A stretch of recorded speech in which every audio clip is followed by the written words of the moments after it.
Mahigit 800 milyong pisong halaga ng hinihinalang shabu ang nakitang nakasilid sa mga sako at nakaipit sa mga bato sa Mariveles, Bataan. Ayon sa pulisya, posibleng may kinalaman ito sa mga nalambat na iligal na droga sa dagat sa Pangasinan at Zambales.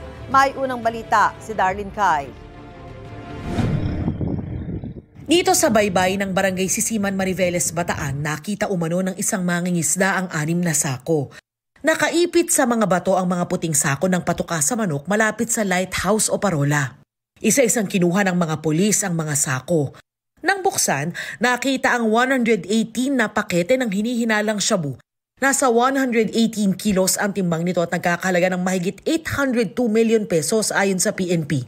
Nakasilid sa mga pakete ng Chinese tea ang mga hinihinalang droga, kagaya ng mga nalambat ng ilang mangingisda sa Pangasinan at Zambales noong mga nakaraang buwan. Naniniwala ako na may connection dahil based doon sa mga nahuli rin natin, na-recover din natin before, halos pareho yung packaging, pati yung mga Chinese label, halos pareho, malaki yung pagkakapareho nila. Iniimbestigahan kung may kaugnayan ng mga inipit na hinihinalang shabu sa Mariveles sa mga insidente ng na-recover na droga mula sa dagat.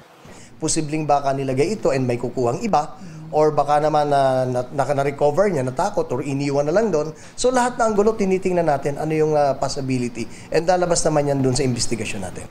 Nasa kustodiya na ng Bataan Forensic Unit ang mga na-recover na pinaghihinala ang droga para sumailalim sa examination. Yan ang unang balita. Darlene Kai para sa GMA Integrated News. Gusto mo bang mauna sa mga balita? Mag-subscribe na sa GMA Integrated News sa YouTube at tumutok sa unang balita.